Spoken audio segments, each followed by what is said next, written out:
반갑습니다. 이제 질문을 받는 시간이 되겠습니다.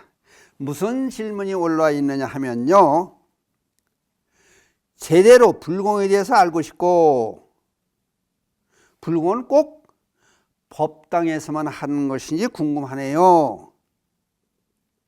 이 얘기 참 중요한 얘기 같아요. 응?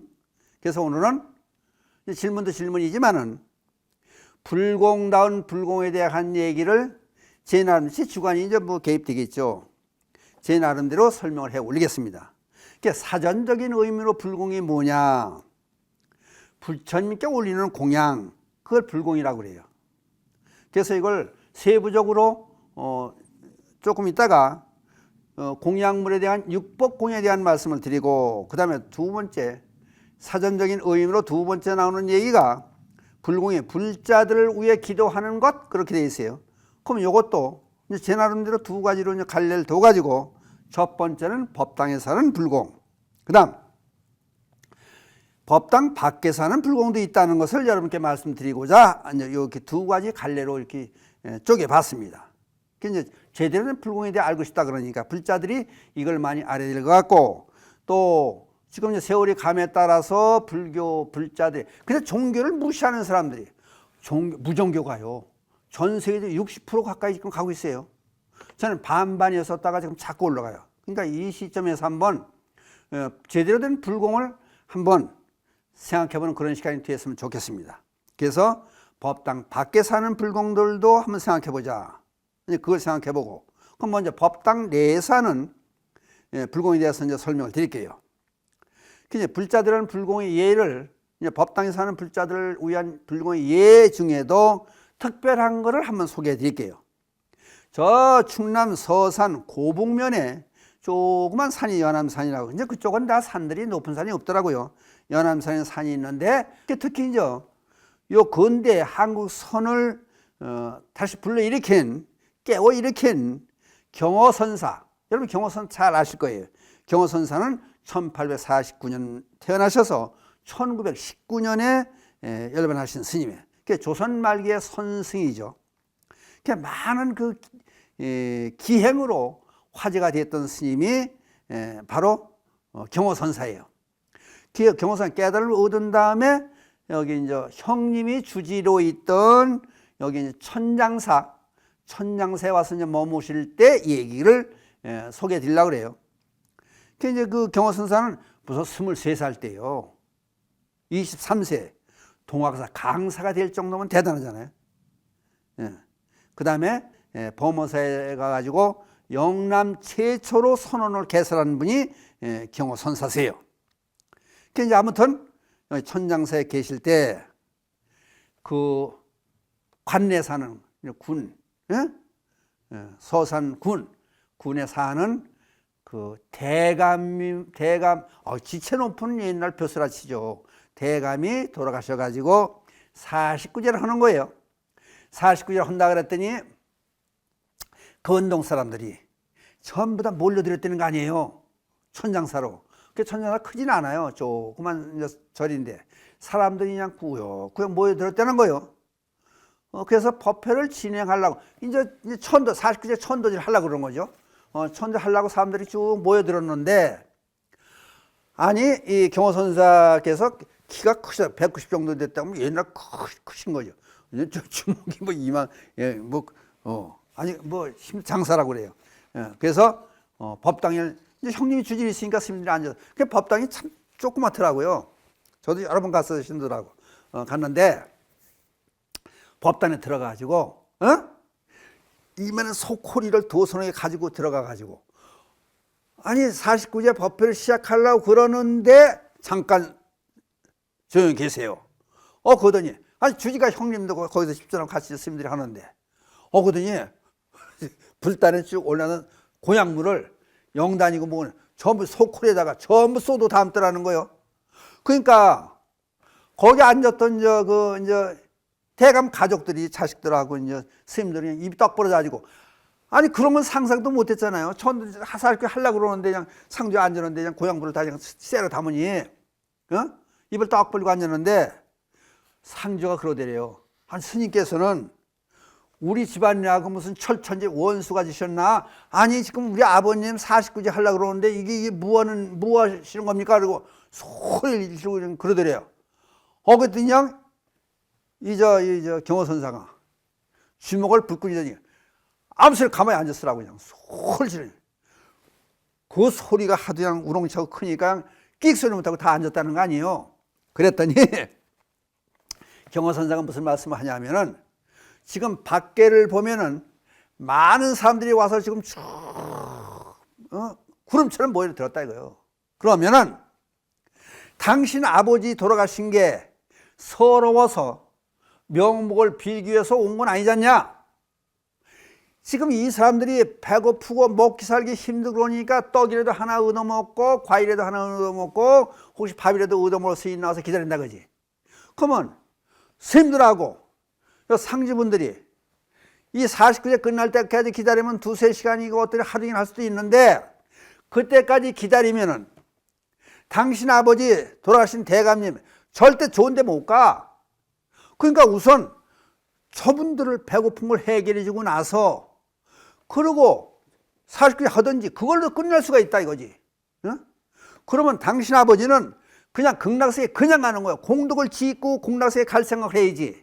여기서 목탁치고 이것도 중요하지만은 이거보다 저중요한 게 이거 무슨 뭐 먹여주는 거다 이거 사람들은. 밖에 한번 문 열고 바로 사람들 어떻게 할 거냐? 그랬더니 상주가 그래도 이제 이 공부께나 하고 이제 뭐 양반네 하고 아버지가 대감을 했으니까 알아들 그러고 절을 하더라는 저러고 스님 감사합니다.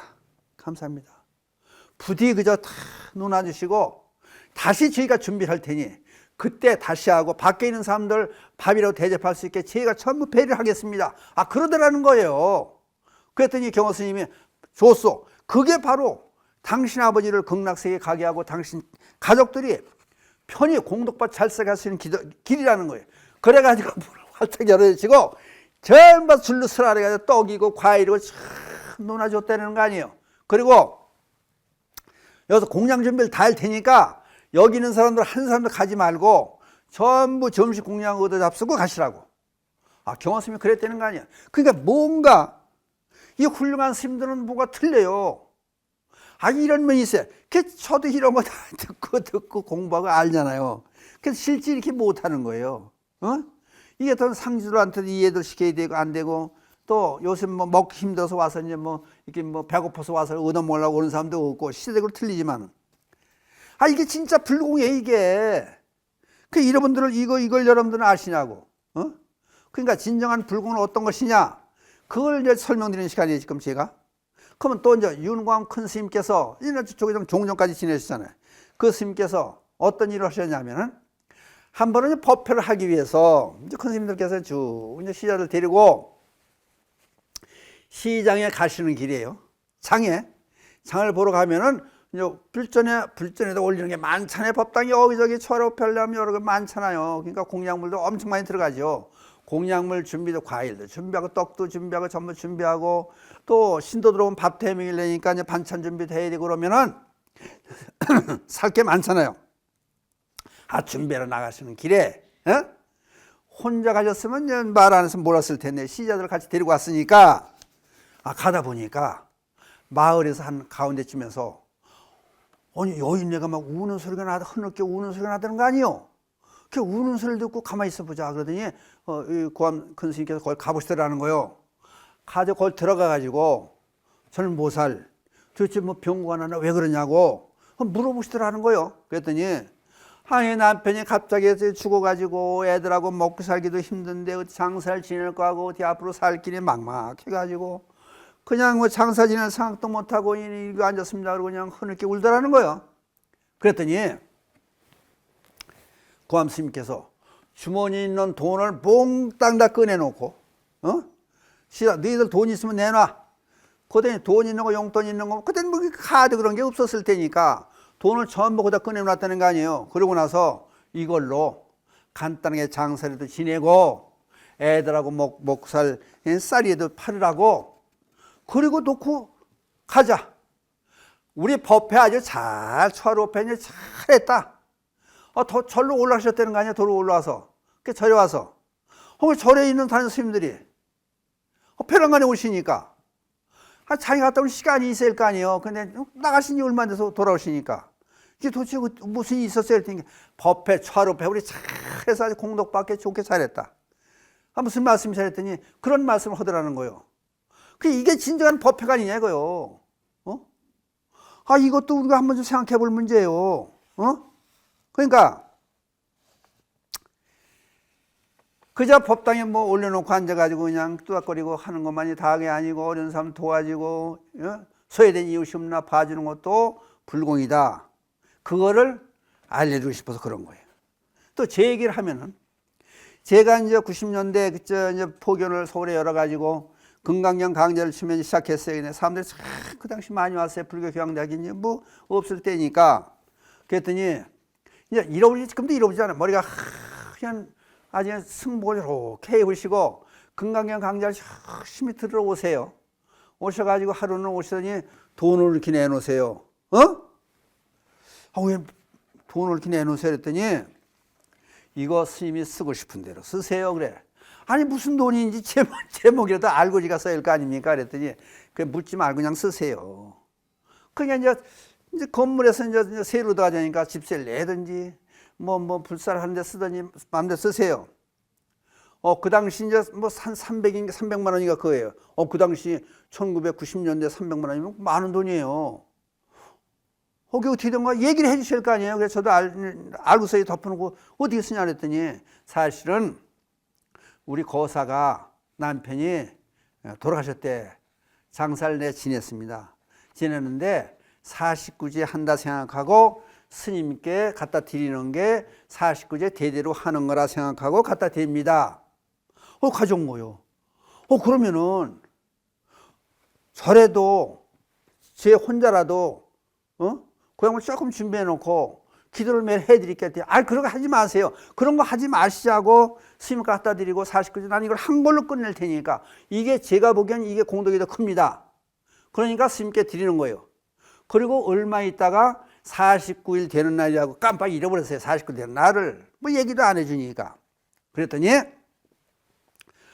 8폭으로 해가지고 금강경 병풍용으로 사경을 해가지고 한문으로 건강에서 써가지고 사경을 해가지고 가져왔어요.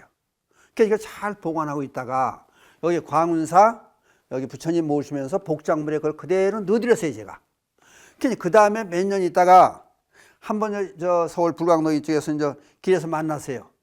어디 가시냐 반갑게 가서 쫓아갔더니 어디 가시냐 그랬더니 요새 왜 뵐 수가 없어요 그랬더니 스님하고 이제 끝났습니다 그래요.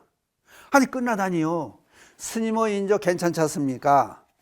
그러니까 다른 어려운 데를 또 도와주러 다녀야 됩니다 저는. 그러시더라고. 근데 할 말이 없더라고. 감사합니다. 그 다음부터는 못 뵀어요. 그러다가 무슨 계기로 해서 그 집 주소를 이제 아니까 근처에 갔다 그 집을 한번 찾아가 봤어요. 그랬더니 이 정신 박야가 여인이 간신히 와서 문을 열어줘요. 그렇게 물어봤어요. 그랬더니 그 보살이 자기 어머니시라는 거예요. 그 나중에 연락을 했어요. 했더니 우리 딸이 그렇게 내가 과거에 전생에 업이 많아서 사찰 어린 사람 도움에 그렇고 다니는 거라고 그런 말씀을 하시더라고. 그러니까 얼마나 이런 진정한 불공이 어떤 것인가. 그래서 저도 솔직하게 그 충격을 참 많이 받았어요. 그 보살님 때문에. 그래서 그 다음에 어느 보살을 한번 찾아가지고 저 부위에 사는 보살이 와가지고 천도질하고 49제하고 천도질 해야 되는데 돈이 없는데 어떻게 했으면 좋을지 모르겠다고. 내가 할 테니 오세요. 그래가지고 그 다음에 돈을 하나도 안 내면 공덕이 없다 그럽다. 돈 있는 데를 얼마나 내보세요 했더니 한 6, 7년 돼요. 저 지금 가지는 거 5만 원밖에 없어요. 5만 원 주세요. 이걸로 됐습니다. 그 다음에 나를 거기서 잡았어요. 여비해서 오실 수 있어요. 부여 사는 보살이에요. 그랬더니 올게요. 그래서 이걸로 돈은 됐으니까 천도제 제가 다 해드릴 테니까 걱정 마시라고. 그래서 천도를 했어요 내가. 그리고 차 타는 데까지 버스 타는 데까지 태워다 드리고 가게 했어요. 그다음부터 잃어버렸어요. 저는 잃어버렸었어요. 그때 성지순례 갈 때 그때 부여 그쪽으로 왔는데 연락이 다 가져왔어요. 버스 안에서 마이크를 성지순례 갔으니까 버스에 마이크를 잠깐 달라더니 그 얘기를 그때서 생각나. 난 몰랐어요. 그걸 잃어버려서. 그랬더니 그런 얘기를 쭉 해. 그래서 스님이 하도 고마워서 지금까지 여기 연락도 하고 기도 있으면 붙이고 열심히 기도하고 산다고 고맙다고 이제 그 마이크를 내고 얘기를 하더라고요. 그러니까 진정한 불공이 뭐냐? 우리 한번 좀 생각해 볼 문제들이 아니냐? 이제 그 얘기를 이제 제가 겪었던 얘기하며 경원 스님 얘기하며 윤광 큰 스님 얘기하며 그걸 말씀을 드렸습니다. 그다음에 시간이 조금 남았으니까 그다음에 이제 부처님 전에 올리는 공양, 그것도 이제 불공을 하려면 공양을 올려야 되니까 그 육복공양에 대해서 간단히 이제 마지막 남은 시간을 설명해 드리고 이 시간을 마치도록 하겠습니다. 불전에 올리는 공양을 그냥 공양물이야 육복공양 그렇게 얘기를 해요.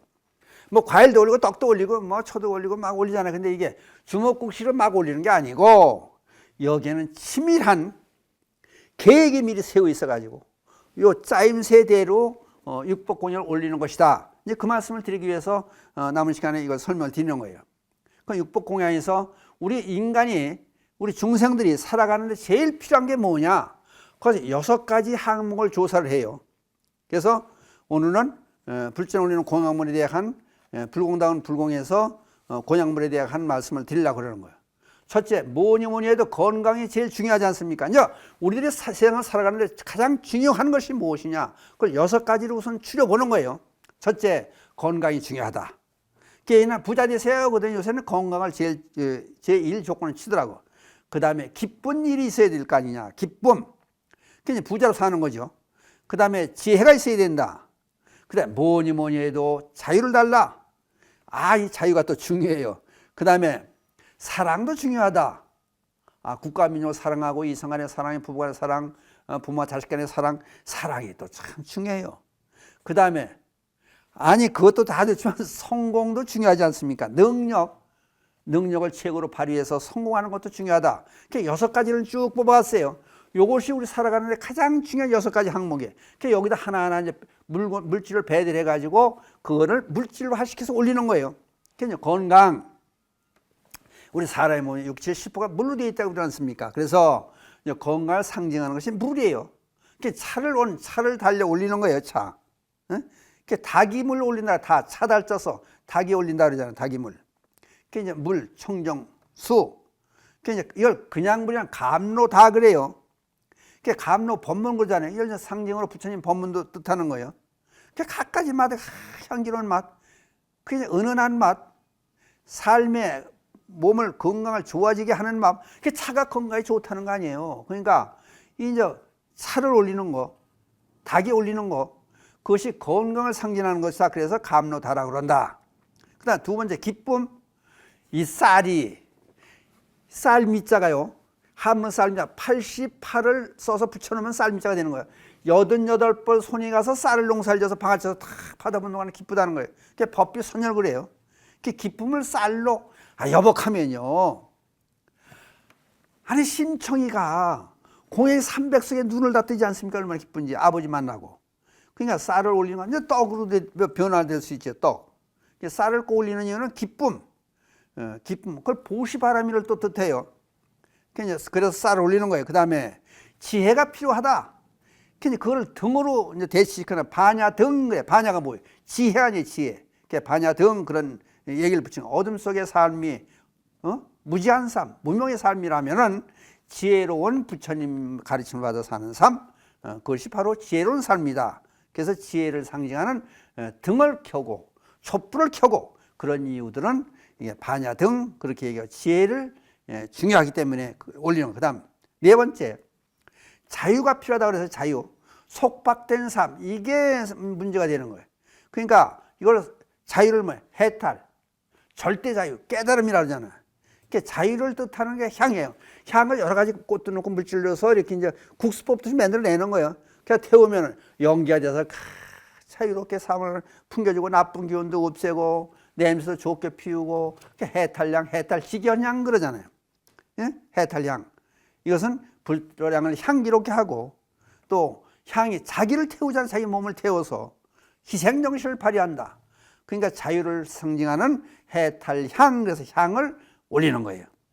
그 다음에 사랑이 중요하다 그래서 사랑, 그걸 만행화 그래요. 꽃, 사랑의 상징 그래요. 남자들은 꽃 사다 주는 거 좋아하지 않더라고. 다 여자분들은 보살들은 꽃 사다 주는 거 좋아하잖아요. 그게 석가모니 부처님 전생에 연등 부처님께 꽃을 올리잖아요. 그래서 꽃 가진 여인한테 찾아가잖아요. 꽃을 달라니까 안 주잖아요. 꽃 7손을 가지고 안 줘. 그래서 나중에는 결혼 약속을 해달라고 그러잖아요. 그러니까 그 석가모니 부처님 전생에서 약속을 하잖아. 그래서 이세 야소다라로 만나가지고 결혼했던 그 여인네가 전생에 연등 부처님 시절에 꽃을 주었던 그 여인네가 바로 부처님의 마야 부인이야. 그러니까 여기서 사랑이라고 하는 것은 꽃을 상징한다. 여인네들 꽃을 받으면 사랑의 증표 아니에요. 야수다라지 말하면. 그래서 사랑의 증표. 그걸로 꽃을 좋아한다. 꽃을 자꾸 올리는 거예요. 그 다음에 6번째 마지막으로 성공, 능력을 얘기했어요. 그러니까 꽃을 피우고 최종적으로 과일나무를 심고 농사를 짓는 거 열매를 얻기 위해서는 거 아니야. 그거죠. 그러니까 과일을 올리는 것은 곧 이 일이 성취했으면 좋겠다.